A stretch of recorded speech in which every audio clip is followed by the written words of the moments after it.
రాఘవ్ గారు ఓం.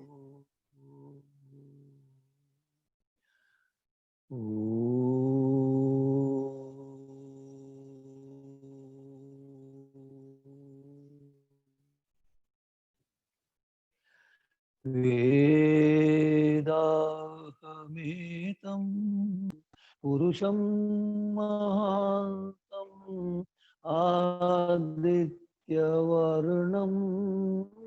తమసా పరస్తాత్ తమేవ విద్వాతి మృత్యుమేతి నాన్యః పంథా విద్యతే యనాయ.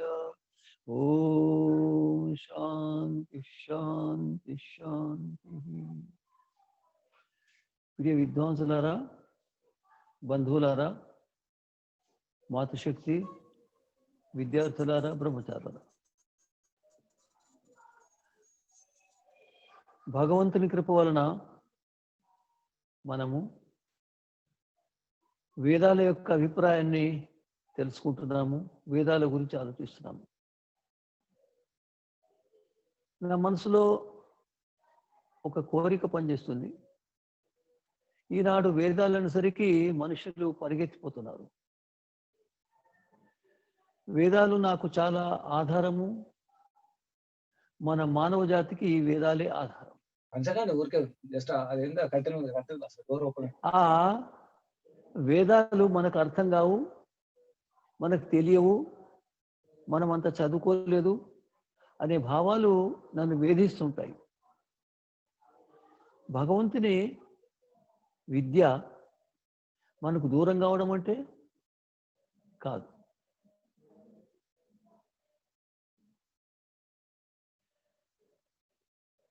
మనకు భగవంతుని విద్య దూరమా?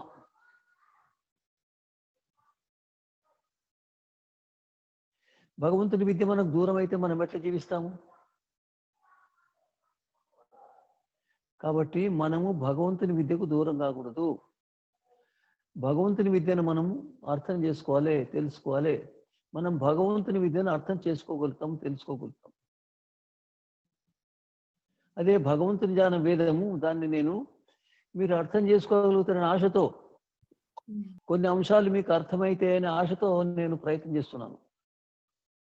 మీరు ఎప్పుడు కూడా మీరు ఎంతవరకు చదువుకున్నారో తర్వాత సంగతి, కానీ మాకు వేదాలు అర్థం కావని అనుకోకండి. మీరు మాకు వేదాలు అర్థం కావని అనుకున్నారంటే మీరు చాలా దూరం అయిపోతారు వేదాలకు. సమీపంలో ఉండి కూడా దూరం అయిపోతారు. ఇప్పుడు మీ ముందు ఒక వేద మంత్రం ఇస్తున్నాను. చత్వారి శృంగ త్రయోస్య పాద ద్వే శీర్షే సప్తహస్తాసో అస్య యదా బద్ధో వృషభో రోరవీతి మహో దేవో మర్త్య ఆవివేశ. ఇది ఋగ్వేదము 4వ మండలము 58వ సూక్తము 3వ మంత్రం. ఈ సూక్తములో 11 మంత్రాలు ఉన్నాయి. సూక్తానికి ఋషి వామదేవుడు. ఈ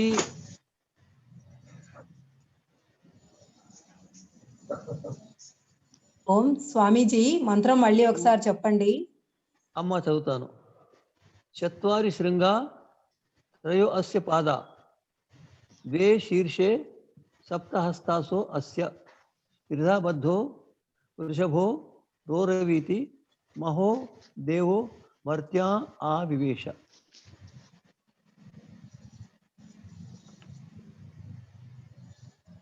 అయితే ఇది భురిక్ పంక్తి.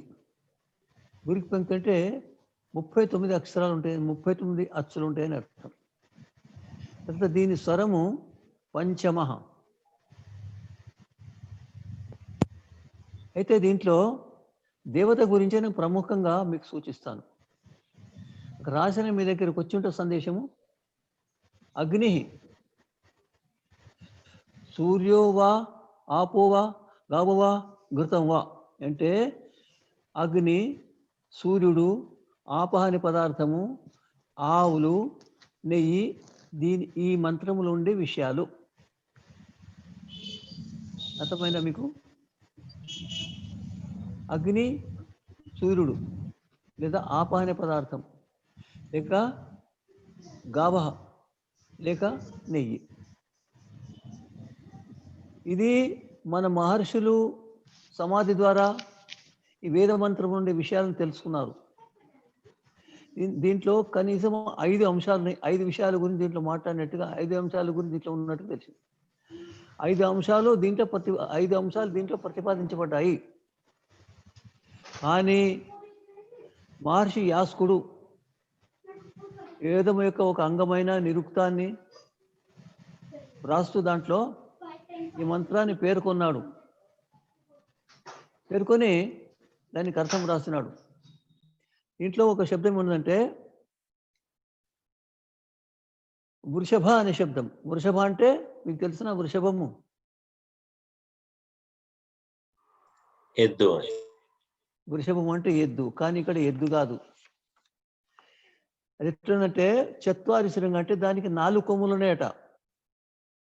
త్రయోదశ పాద దానికి 3 కాళ్ళు ఉన్నాయట. వేరు శీర్షే 2 తలలు ఉన్నాయట. సప్తాహస్తాసు దానికి 7 చేతులు ఉన్నాయట. అది త్రిధాబద్ధ 3 స్థానాల్లో కట్టివేయబడింది. 3 కట్లతో కట్టివేయబడింది. ఆ వృషభము రోరవితి రాత్రి మౌళ్ళు కోలాహలం చేస్తున్నట. మనుషుల దిక్కు వచ్చిందట. మనుషుల దిక్కు అది వచ్చిందట శబ్దం చేస్తూ. మనుషులు ఆవేశిందట. అమ్మ మళ్ళీ చెప్పండి. చత్వారి 4 కొమ్ములు, అది మళ్ళీ చెప్పండి ఒకసారి. చెప్తాను. చత్వారి శృంగ అంటే 4 కొమ్ములు. త్రయ అస్య పాద అంటే దానికి 3 కాళ్ళు. ద్వే శీర్షి అంటే 2 తలలు. సప్తాహస్తాసు అంటే 7 చేతులు. త్రిధాబద్ధ అంటే 3 స్థానాల్లో బంధింపబడినది, కట్టువేయబడ్డది. ఆ వృషభము రోరవీతి అంటే శబ్దం చేస్తుంటా. అది మనుషులను ప్రవేశించిందట. అది నీకు అర్థమైందా? అర్థమైనదమ్మా? మనుషులను ప్రవేశింపజేసిందా? రోదయితి అంటే మనం చేసే మనుషులలో ప్రవేశించింది. మనుషులలో ప్రవేశించింది. అది ఏమిటిది? అది ఈ మంత్రం యొక్క సామాన్య అర్థాన్ని చూస్తే అది ఎవరికి అర్థం కాదు కూడా. 4 తలలు, 4 కొమ్ములు, 2 తలలు, 3 కాళ్ళు, 7 చేతులు, 3 స్థానాలు బంధింపబడ్డది. అది అర్థమయ్యే విషయం కాదు. అంటే వేదములో ఎంత విజ్ఞానం ఉన్నదో ఇది ఒక్క మంత్రం గురించి నేను మీకు చెప్పడానికి ప్రయత్నిస్తా. ఇవాళ అయితే తెలియదు, రేపు కూడా ఇదే మంత్రం గురించి చెప్తా. మీకు అర్థం కావాలి. ఋషి దయానందుడు కాదు, మహర్షి మను నుండి ఋషి దయానంద వరకు ఏమనంటే వేదాలు సమస్త సత్యవేదాల గ్రంథము ప్రతిజ్ఞ చేసినారు. ఋషి దయానందుడు అంటే ప్రపంచములో ఇంతవరకు ఎంతమంది జన్మించరో, ఇప్పుడు లేనివారు ఇప్పుడు ఎంతమంది ఉన్నారో, ఇక ముందు జన్మించేవారు ప్రపంచం ప్రళయమయ్యే వరకు ఇంకా ఎంతమంది జన్మిస్తారో వారందరిలో ఉండే జ్ఞానం. ఇప్పుడు ఎన్ని గ్రంథాలు ఉన్నాయో, ఇంతవరకు ఎన్ని గ్రంథాలు ఉండేనో వాటిలో, ఇప్పుడున్న గ్రంథాలు వాటిలో, ఇక ముందు గ్రంథాలు వాటిలో. అంటే ప్రపంచం ప్రారంభం నుండి ప్రళయం వరకు ఉండే సమస్త మానవులలో సమస్త గ్రంథాలు ఉండే జ్ఞానం వేదాన్ని ఒకటి మాట. అంటే సమస్త మానవులలో ఉండే జ్ఞానము, సమస్త గ్రంథాల్లో ఉండే జ్ఞానము వేదాల నుండి ప్రసరించింది అని మహర్షి దయానందుడు ప్రతిజ్ఞ చేసినాడు. అంత ప్రతిజ్ఞ ఏ ఋషి కూడా చేసినట్టు నాకు కనిపించలేదు. అంటే ఏ ఋషి తక్కువ అని కాదు సుమా, అవసరం ఉండే చెప్పిండు. అయితే ఈ మంత్రంలో చెప్పబడిన విషయం ఏమిటిది అని ఆలోచిస్తే అనేక ఋషులు అనేక విధాలుగా దీని అర్థాన్ని తెలుసుకున్నారు. మహర్షి యాస్కుడు నిరుక్తంలో భాష్యం రాదు. నిరుక్త భాష్యం అంటే వేదానికి ఒక నిరుక్తం అంగం. దాంట్లో దీని మంత్రాన్ని భాష్యం రాస్తే ఏమనంటే చదువుతానండి. చత్వారి శృంగా అయితే వేదా ఏవ. చత్వారి శృంగ అంటే 4 వేదాలే. త్రయోదశ పాద అంటే సవనాని. ఆచార్య ఎవరు వీడియో కాళ్ళు కనిపిస్తున్నాయి, ఎవరి వీడియోలో కాళ్ళు కనిపిస్తున్నాయి. ఏమో తెలియదు మరి. వీరశ్రవాజీ అయితే ఇక్కడ వృషభం అంటే మహర్షి యాస్కుడు యజ్ఞమని అన్నాడు. ఇక్కడ మంత్రంలో ఉన్నది వృషభ అని. వృషభ అంటే మహర్షి యాస్కుడు దీన్ని యజ్ఞము అని అన్నాడు. అది ఏమిటి యజ్ఞం? ఎట్లా అంటే 4 వేదాలే 4 తలలు దానికి యజ్ఞానికి. దానికి 2 కాళ్ళు. అంటే ఏమిటిది? ప్రాయణీయం ఉదయనం అని 2 కర్మలు ఉంటాయి. అంటే ప్రాయణ్యం అంటే మొదలు దీక్ష దినం చేసే క్రియ. ఉదయనం అంటే దాంట్లో కొన్ని క్రియలు ఉంటాయి, 2 కోలి. ప్రాయణీయ ఉదయం అనే 2 క్రియలు దాని తలలు. దాన్ని 3 కాళ్ళు అంటే ఏంటంటే సవనాలంటే సోమరసాన్ని వారు తీస్తారు, సోమరసాన్ని పిండుతారు. అది 3 సార్లు పిండుతారు. ప్రాతకాలీన సవనము, మధ్యాహ్న సవనము, తృతీయ సవనం. దానికి 3 కాళ్ళు. తర్వాత సప్తాసాలు అంటే 7 ఛందస్సులు, గాయత్రి ముత్తే ఛందస్సులు. త్రిధాబద్ధ అంటే అది మంత్రాలు, బ్రాహ్మణ గ్రంథాలు, కల్పసూత్రాల ద్వారా బంధింపబడ్డది ఆ యజ్ఞము. ఆ వృషభము రూరవీతి అంటే సవన క్రమేణ ఋగ్వేర్ యజుర్వి సాములు అంటే సవనాలు, ప్రాతసవనము, మధ్యాహ్న సవనము, సాయం సవనం 3 సమయాలలో సోమరసం వింటారు కదా. అప్పుడు ఋగ్వేద మంత్రాల ద్వారా, యజుర్వేద మంత్రాల ద్వారా, సామవేద మంత్రాల ద్వారా నిరంతరం శబ్దం చేస్తుంది. అదే మహాదేవుడు. ఏషహి మహాన్ దేవో యజ్ఞ. ఈ మహాదేవుడు యజ్ఞము. మర్త్యావేశతి, అది మనుషులను ప్రవేశించింది అంటే మనుషులకు సమీపించి మనుషుల దగ్గరికి వచ్చింది అన్నట్టు యజ్ఞం. ఇది మహర్షి యాస్కుడు దర్శించిన అర్థము. కానీ మహర్షి పతంజలి ఇంకొక అర్థాన్ని దర్శనం చేసుకున్నాడు. ఆయన మహర్షి పతంజలి సంస్కృత వ్యాకరణ గ్రంథము మహాభాష్యం రాస్తూ, అష్టాధ్యాయ దానికి మహాభాష్యం రాస్తూ దాంట్లో ఇంకో వేరో అర్థాన్ని చూసి ఆయన రాసినాడు. ఏమనంటే చత్వారి శృంగం అంటే 4 రకాల శబ్దాలు ఉంటాయి. నామము, ఆఖ్యాతము, నిపాతము, ఉపసర్గం, నిపాతం.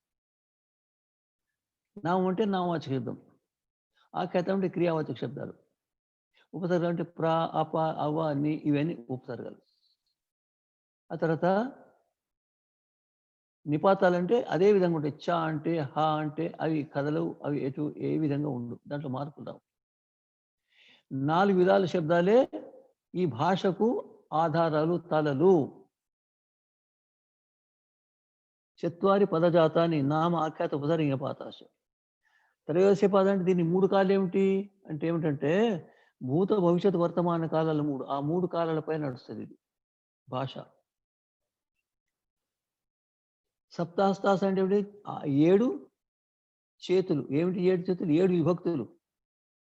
త్రిధాబద్ధ అంటే 3 స్థానాలు ఎట్లా బంధించబడిందంటే ఏంటంటే నా ద్వేషీర్ష అంటే ఒకటేమో నిత్య శబ్దము, ఒకటి అనిత్య శబ్దం.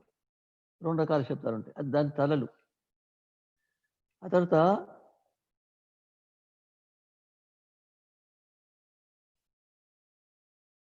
సప్తాస అంటే 7 విభక్తులు, ప్రథమ, ద్వితీయ విభక్తులు. అంటే ఈ విధంగా అది వృషభము మాటి మాటికి మనుషులకు బోధిస్తుంది. అదేమిటిది? శబ్దం. ఆ శబ్దం అనే మహాదేవుడు మనుషులకు సమీపించినాడు అంటే అతని వాక్కు లభించిందని, ఇటువంటి వాక్కు లభించిందని అర్థం. ఈ మంత్రంలో మహర్షి పతంజలి ఈ అర్థాన్ని చూసినాడు. ఈ 2 అర్థాలు ఇంతకు మొదలు వేదమంత్రం దేవత గురించి ఇంతవరకు ఋషులు చెప్పిన 5 అర్థాలు ఒక్కటి కూడా కాదు ఇది. అంటే 5 అర్థాలు కాక 2000 అర్థాలు అన్నట్టు. దీంతో మీరు అర్థం చేసుకోగలుగుతారు. మహర్షులు అగ్ని, సూర్యుడు, ఆపహ, ఆవులు, ఘృతము, తర్వాత యజ్ఞము, తర్వాత శబ్దం, ఇన్ని రకాల అర్థాలు కనిపించినాయి. మహర్షి దయానందుడు వారికంటే వేరే అర్థాన్ని కూడా సందర్శించాడు. ఒక్కొక్క ఋషి ఒక్కొక్క విధంగా దాంట్లో ఉన్న అర్థాన్ని సందర్శించాలంటే ఎంత అర్థం ఉందో చెప్పవచ్చు. ఒక ఉదాహరణ చెప్తాను, మీరు వినండి. ఒక పెద్ద చెట్టు మొదలు, లావుటి మొదలు ఉన్నది. దాన్ని ఒక వ్యక్తి తీసుకుంటాడు. దాన్ని అంతే పొడవు అంతే వెడల్పు 4-5 చెట్లు మొదలున్నాయి. ఒక ఆయన దాన్ని తన యంత్రాలతో సరి చేసి రకరకాలుగా తలుపులు, చేరేళ్ళు అవి పీటలు చేసేస్తాడు. దాంతో అతనికి ₹1,00,000 లభిస్తాయి. ఇంకొక ఆయన మంచి కళాకారుడు కాబట్టి అదే కట్టెతో ₹10,00,000 సంపాదిస్తాడు. ఇంకొక ఆయన ₹20,00,000. చెట్టు ఒకటే, కానీ ఆ చెట్టు మొదలు ఏదైతున్నదో దాన్ని తన బుద్ధితో, తన చాకచక్యంతో, తన యోగ్యతతో అనేక రకాలుగా మార్చేసి విలువ సంపాదిస్తాడు. అదేవిధంగా వేదమంత్రాలు చదివేవారు ఎంత శుద్ధమైన మనసు గలవారు, వారికి అనేక విషయాల జ్ఞానం ఎంత ఉన్నదో వారు దాంట్లో అంత సామగ్రిని గ్రహించగలుగుతారు. ఒకటి మహర్షి సుశ్రుత శాస్త్రంలో ఒక విషయం చెప్పినాడు. వైద్యుడు అనేక శాస్త్రాలు చదవాలి. అనేక శాస్త్రాలు చదివితే అతనికి ఆయుర్వేదం అర్థమవుతుంది, లేకపోతే ఆయుర్వేదం మొత్తం అర్థం కాదు. అంటే ఏ శాస్త్రం చదివినా ఆ శాస్త్రం చదివే వాళ్ళు ఇతర అనేక శాస్త్రాలను బాగా చదివి ఉండాలి. చదివితే అప్పుడు ఆ శాస్త్రం వారికి అర్థమవుతుంది. కేవలం ఒకే ఒక శాస్త్రం చదివే వ్యక్తికి ఆ శాస్త్రం యొక్క అర్థం కూడా అర్థం కాదు, తెలియదు. ఇది అర్థం. అంటే మనం వేదాలను తెలుసుకోవడానికి సదాచారము, సచ్చరిత్రత, యోగాభ్యాసము, సమాధి ఇవన్నిటి ద్వారా అధికారికంగా ఋషులు రచించిన గ్రంథాలను చదివి మహా విజ్ఞానాన్ని సంపాదించి, విశాలమైన జ్ఞానాన్ని సంపాదించి మనం వేదంలో నిమగ్నమైతే అందులో నుండి అద్భుతమైన రత్నాలు లభిస్తాయి మనకు. ఆ విధంగా మహర్షి దయానందుడు దీంట్లో నుంచి ఇంకొక ప్రత్యేకమైన అర్థం చెప్పినాడు. ఏమనంటే చత్వారి శృంగ అంటే 4 వేదాలు. ఏమిటి అవి? ఋగ్వేదం, యజుర్వేదం, సామవేదం. త్రయ పాద అంటే 3 కాళ్ళు. ఏమిటంటే కర్మ, ఉపాసన, జ్ఞానం. కర్మ, ఉపాసన, జ్ఞానం. అయితే వీటి ద్వారా ముందుకు పోతుంది. ఏమిటిది? సదాచారము, సచ్చరిత్రత, ధర్మము. ఇక్కడ వృషభం అంటే సదాచారము, సచ్చరిత, ధర్మం అని అర్థం ఋషి దయానంద దృష్టిలో. దానికి ఆధారం ఏమిటి? 4 తలలు, 4 వేదాలు. తర్వాత 3 కాళ్ళు ఏమిటి? జ్ఞాన, కర్మ, ఉపాసన. 2 తలలు ఏమిటి అంటే ఒకటి అభ్యుదయం, ఒకటి అభ్యుదయం అంటే లౌకిక ఉన్నతి, నిశ్రేయసం అంటే మోక్షం. దానికి 2 తలలు. 7 చేతులు అంటే ఏమిటిది?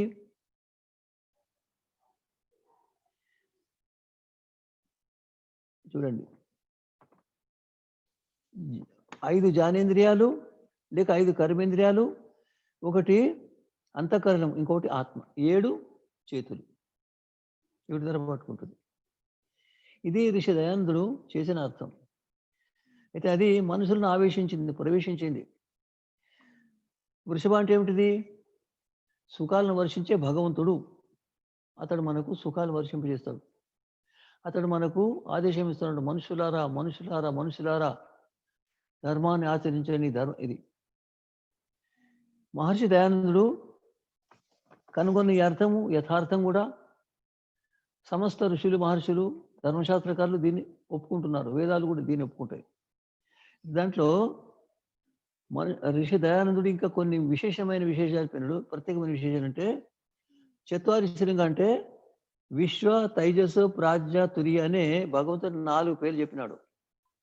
2 దాంట్లో ధర్మము, అర్థము, కామోక్షం అని చెప్పినాడు. ఇవి 4 తలలు. 2ది 3 కాళ్ళు ఏంటంటే కర్మ, ఉపాసన, జ్ఞానం లేక మనస్సు, వాక్కు, శరీరం. ఈ 3 పాదాలు, వీటిపై నడుస్తుంది అది. అది ఏమిటిదంటే ధర్మ వ్యవహార సత్కర్తవ్యం. ధర్మ వ్యవహారము, సత్కార్యము ఏదంటే విశేష అంటే ఒకటి అభ్యుదయం, నిశ్రేయసం. 2ది అధ్యాపకుడు, ఉపదేశకుడు. 2 తలలు. సప్తాసాద్ అంటే 5 జ్ఞానేంద్రియాలు, 5 కర్మేంద్రియాలు లేక 5 ఇంద్రియాలు 5, ఒకటి శరీరం, ఒకటి ఆత్మ. ఇంకా 7 ప్రాణాలు. వీటిని సప్తాస్త్రాలు అంటారు. త్రిధా బద్ధ అంటే 3 సార్లు ఎక్కడ కట్టుబడిబడిందంటే శ్రవణము, మననము, నిధ్యాసనం వీటి ద్వారా కట్టుబడి. లేక బ్రహ్మచర్యము, సత్కర్మ, సువిచారం. ఇది వృషభం అంటే సుఖవర్షకం భగవంతుడు. నేను ఒక మంత్రంలో ఎంత విజ్ఞానం ఉన్నదో నేను ఋషులు సంపాదించిన జ్ఞానం నుండి కొద్ది కొద్దిగా మీకు అందించడానికి ప్రయత్నం చేసిన. ఈ విధంగా ఋషులు మహర్షులు ఏళ్ల వరకు తపస్సు చేసి సమాధి స్థితిని అనుభవించి వేదాలు ఉండే అర్థాన్ని తెలుసుకున్నారంటే అది సామాన్య వ్యక్తులు కాదు, సామాన్య విషయం కాదు. ఈ పద్ధతి, ఈ పరంపర చాలా కాలం నడిచింది. తర్వాత మహాభారత తర్వాత క్రమంగా క్షీణించింది.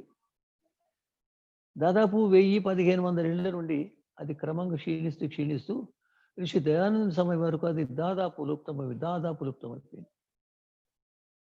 వేదాలకు అనేక రకాల భాషలు చేసేవారు ఉన్నారు. సాయణాచార్యుడు, మహిధుడు, ఒడు రకరకాలుగా అర్థాలు చేసినారు. అర్థాలను కనుక చూస్తే ఎక్కడ కూడా పరస్పరం వేదాలకు అనుకూలంగా లేదు. అంతటా వేద సిద్ధాంతాన్ని విరుద్ధం. దాన్ని చదువుతుంటే ఆశ్చర్యమవుతుంది.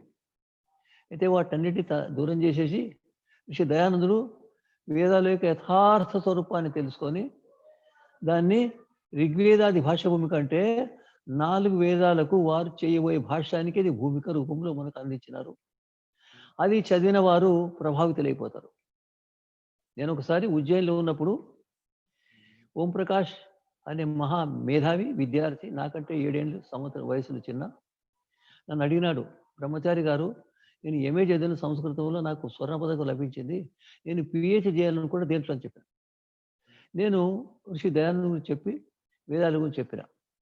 ఆయన ఏమంటే, ఈ పౌరాణికులు ఋషి దయానందని ఒప్పుకోరు అంటే నేను చెప్పినాను, సత్యార్థ ప్రకాశము ఋగ్వేదాది భాష కనుక తీసుకో ఇవ్వండి అని చెప్పిన. ఇచ్చినాడు ఆయన. ఇసేవాడిని చదువుకునేమనంటే, మేము ఋగ్వేదాది భాష అటువంటి గ్రంథాన్ని, ఇంత ఉదారమైన గ్రంథాన్ని జీవితంలో చదవలేదని చెప్పారు. బాస్ అదే వారి హృదయాన్ని కదిలించింది, అది వేధించింది. ఋషి దయాన్ని రాసే ఒక్కొక్క మాట వేదాలకు అనుకూలం, వేదాల ప్రమాణంతో రాస్తారు. ఆర్ష గ్రంథాలకు అనుకూలం, ఎక్కడ కూడా వేదాలకు విరుద్ధంగా ఒక మాట ఋషి దయానంద మాట్లాడాడు. అయితే ఇది ఋషి దయానందుని స్థితి, ఆయన సామర్థ్యం, ఆయన విజ్ఞానం. అయితే మనము వేదాలు చదువుకోవాలనుకుంటే మొట్టమొదటి ఋగ్వేదాది భాష భూమిక తెలుగులో ఉన్నది అనువాదం చదువుకోవాలి. అనేక సార్లు చదవండి. ఆ తర్వాత సత్యార్థ ప్రకాశం చదవండి. సత్యార్థ ప్రకాశము సమస్త వేదాల యొక్క సారము, ప్రామాణికమైన సారము. ఆ సత్యార్థ ప్రకాశంలో ఎంత విషయం ఉన్నదో నేను చెప్పలేను. గురుదత్త విద్యార్థి మహామేధావి 5 ఏళ్ల వయసులో ఉన్నప్పుడు 100 పేర్లు చెప్పి, దేవదత్తుడు, యజుదత్తుడు అని 100 పేర్లు చెప్పి వెనుకకెళ్ళి చెప్పంటే చెప్పేవాడు, అంత మేధావి. 100, 99, 90 అట్లా చెప్పేవాడు, అంత మేధావి. ఆయన ఒకసారి అతని మిత్రుడు మనుస్మృతి చదువుతుంటే వెళ్ళిపోయినాడు, చూసినాడు. అక్కడ అడిగినాడు, ఏం చదువుతుంటే మనుస్మృతి. కాలుతో తన్నాడు అతన్ని. తన్ని ఏమిటో ఇది వర్నాక్యులర్ భాష అని ఎగతాళి చేశాడు. ఆ తర్వాత వారికి ఋషి దయానందుని గ్రంథాలు లభించినాయి, సత్యార్థ ప్రకాశం లభించి మారిపోయాడు, జీవితం మారిపోయింది. ఋషి దయానందుడు కనిపించినాడు, ఆయన ఉపన్యాసాలు ఉండి మారిపోయాడు. అనేక రకాల ప్రశ్నలు వేసేవాడు, మహామేధావి. ఆయన అనేవాడు, స్వామీజీ మీరు ఈశ్వరుని గురించి మాట్లాడితే నేను మీరు మాట్లాడే వాటికి సమాధానం చెప్పలేను, కానీ నాకు తృప్తి కావడం లేదు, నాకు సంతోషం కావడం లేదు, నాకు సమాధానం కావడం. అంటే ఋషి దయానంద నవ్వేమన్నా అంటే, జబ్ పరమాత్మకి కృపా తుమ్ పర్ హోగి తబ్ తుమ్కో విశ్వాస్ హోగా. అంటే భగవంతుని కృప నీ పైన ప్రసరించినప్పుడు నీకు ఈశ్వరుని గురించి విశ్వాసం అని చెప్పేవాడు ఆయన. ఆర్య సమాజానికి వచ్చి, మీరు నాకు సంస్కృతం చదివించండి, వ్యాకరణం చదివించే విద్వాంసులు తీసుకురండి. ఆర్య సమాజంలో ఎక్కడ వేదాలు చదివేవాళ్ళు ఉన్నారు, ఎక్కడ వ్యాకరణం నేర్పించేవాళ్ళు ఉన్నారు? లేదు. ఎవరు లేక ఆయన స్వయంగా వ్యాకరణం చదవడం ప్రారంభించినాడు, రాత్రి మూలు ప్రయత్నించినాడు. అయితే ఆయన సత్యార్థ ప్రకాశం గురించి ఏమిటంటే, నేను గురుదత్త విద్యార్థి గురించి ఆ సమకాలికులు ఏమంటారంటే, గురుదత్త విద్యార్థి పుస్తకాలు చదవడు. ఏం చేశాడంటే, పుస్తకాలు కాదు, గురుదత్త విద్యార్థి పుస్తకాలయాలు చదువుతాడు. అంటే పుస్తకాలు చదివేస్తాడు, అంత మేధావి. ఆయన ఏమనంటే, సత్యార్థ ప్రకాశం విలువ ఎంతైనా నేను నా సంపత్తిని అమ్మికొనేవాడు ఒక పుస్తకం, అటువంటి పుస్తకం అని చెప్పినాడు ఆయన. మనం చదవము దాన్ని. ఋగ్వేదాది భాష ఇంకా చదువుకుండగా దాన్ని గోపదేవ శాస్త్రి గారు వేదతత్వ ప్రకాశం అనే పేరుతో అనువాదం చేసి ప్రకాశం చేసినారు. అయితే మనము ఈ 2 పుస్తకాలు చదవాలి.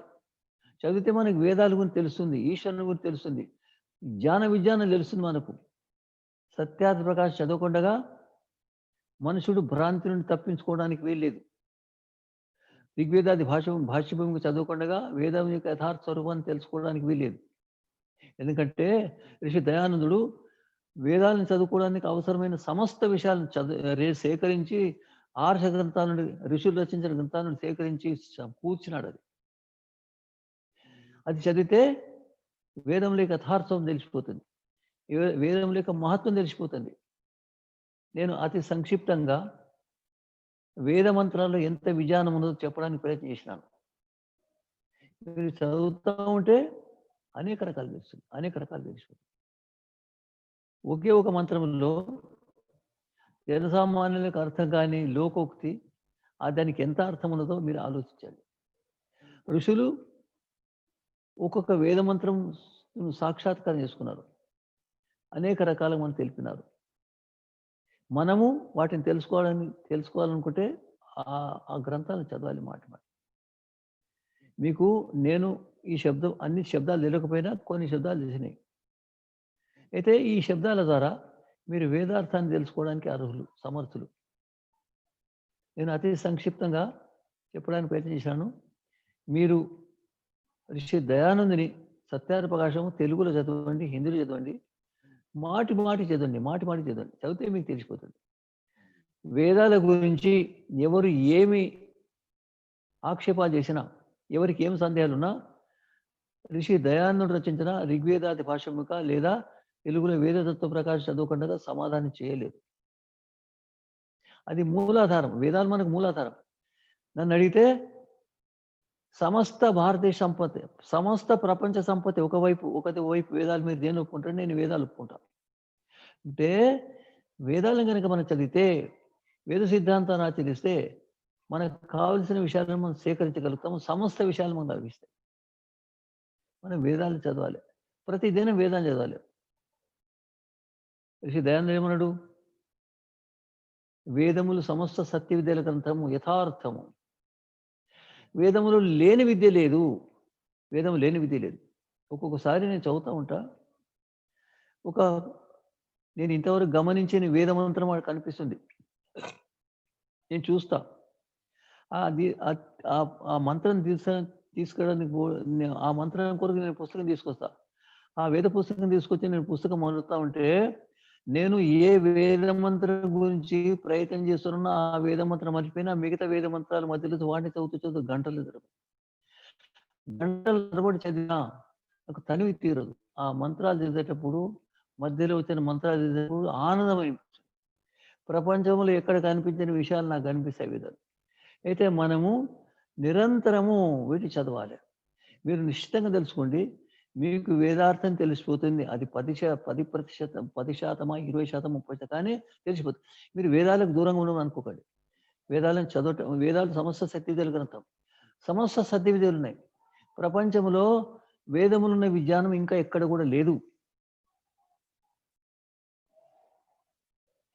వేదములను మహర్షి అరవిందుడు ఏమనంటే, వేదములున్న విజ్ఞానం ఇంతవరకు బయటికి రాలేదు, ఇంతవరకు బయటకు రాని విజ్ఞానం వేదాల్లో చాలా ఉన్నదన్నాడు. విదేశీయులు అన్నారు, ఒక ఆయన ఏమనంటే, నేను వేదాలు చెప్తుంటే ఇది వ్యవసాయం గ్రంథం అనిపించింది నాకు. ఏ విధంగా కాలువలు చేయాలి, ఏ విధంగా నీళ్లు పెట్టాలి, ఇవన్నీ ఉన్నాయని అన్నాడు. ఒక ఆయన ఏమంటే, ఈ వేదాలు వేదమా లేక శరీర విజ్ఞానమా అని అడిగినారు. శరీర విజ్ఞానమే అంటే ఆ వేదాలు శరీర విజ్ఞానం గురించి పూర్తిగా జ్ఞానం ఇస్తున్నాయి. నేను చదువుతాను, నాకు అన్ని విషయాలు దాంట్లో కనిపిస్తాయి, అన్ని విద్యలు కనిపిస్తాయి. నాకు దాంట్లో కనిపించని విద్య అంటూ లేదు. చదువుతూ ఉంటే నేను ఒకసారి వైదిక ధర్మ పత్రికలో సంస్కృత పాఠాలు నేర్పించడానికి కొన్ని పాఠాలు రాసిన. ఒక ఆయన విద్యుత్ విభాగంలో ఇందూరు జిల్లాకు అధ్యక్షుడిగా ఉండే. గురుకులానికి వచ్చిన వడ్డూరు గురుకులం వచ్చినాడు ఆయన, 1000 రూపాయలు దానం కూడా చేసినాడు. ఆయన ఏమంటే, ఆచార్య గారు మీరు మిత్ర శబ్దాన్ని పుల్లింగంలో వాడుతున్నారు, మిత్ర శబ్దం సంస్కృతం పుల్లింగం లేదు నా పుస్తకాలు విన్నారు. ఏం చెప్పడం? నేను చెప్పినాను, సంస్కృత భాషలో ఉన్న అనేక శబ్దాలు విస్మృతమైనవి, మనం వాటిని వాడడం లేదు అని సమాధానం చెప్పిన. తర్వాత నేను చదివితే వేదములో పుల్లింగంలో మిత్ర శబ్దం కనిపించేది. అప్పుడు చెప్పినా నేను, షణ్మిత్ర శంభుర అంటే లేదు, ఇది భౌతిక పదార్థం, భౌతిక విజ్ఞానం. మళ్ళీ చూపించినాను. లౌకిక అర్థంలో మిత్ర శబ్దం పుల్లింగంలో వేదం కనిపించింది నాకు. నేనేం చెప్పాలి చెప్పండి? సంస్కృత భాష వాడేవారు మిత్ర శబ్దాన్ని పుల్లింగంలో వాడరు అన్నవాడు. నేను వాడతాను, మమ్మ మిత్ర అంటాను. అయితే మనం వేదాలు చదవకపోవడం వల్ల అనేక సందేహాలు మనకు కనిపిస్తున్నాయి. వేదాలు చదివిన తర్వాత సందేహాలకు సమాధానం చేయని స్థితి ఉండదు. ఇది నాకు సాక్షాత్కారం.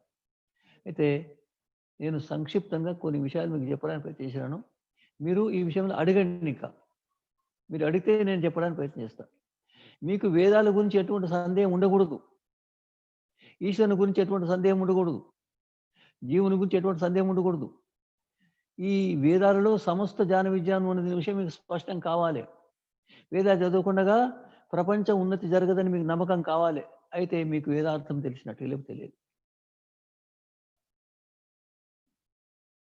చెప్పండి.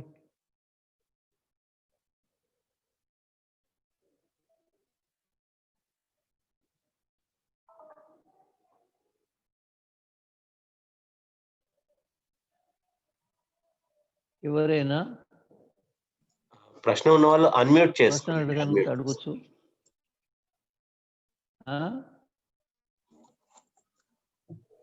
ఓం నమస్తే ఎవరైనా స్వామీజీ. అడగాలనుకుంటే అడగండి. శుభం చెప్పండి అమ్మా. వేదాలు అందరూ చదవచ్చని చెప్తున్నారు మీరు. అందరూ చదవటం వలన దీనిలో అర్థము అయినా కాకుండా ప్రతి ఒక్కరూ చదువుతుంటే అలాగే అర్థమైపోతుందని చెప్పారు. అవునమ్మా. ఇప్పుడు వేదంలో ప్రతి నిత్యము అగ్నిహోత్రము చేయాలని ఉంది కర్మ. అది అగ్నిహోత్రము ఏ సమయంలో చేయాలి? అది సూర్యుడు అస్తమించినప్పుడు అంటే 7 గంటలకు కూడా చేసే వాళ్ళు ఉన్నారు. అలా చేయొచ్చా చేయకూడదా? ఈ సందేహం తెలియజేయండి నాకు. దీనిలోది కాకుండా అడుగుతున్నా నేను.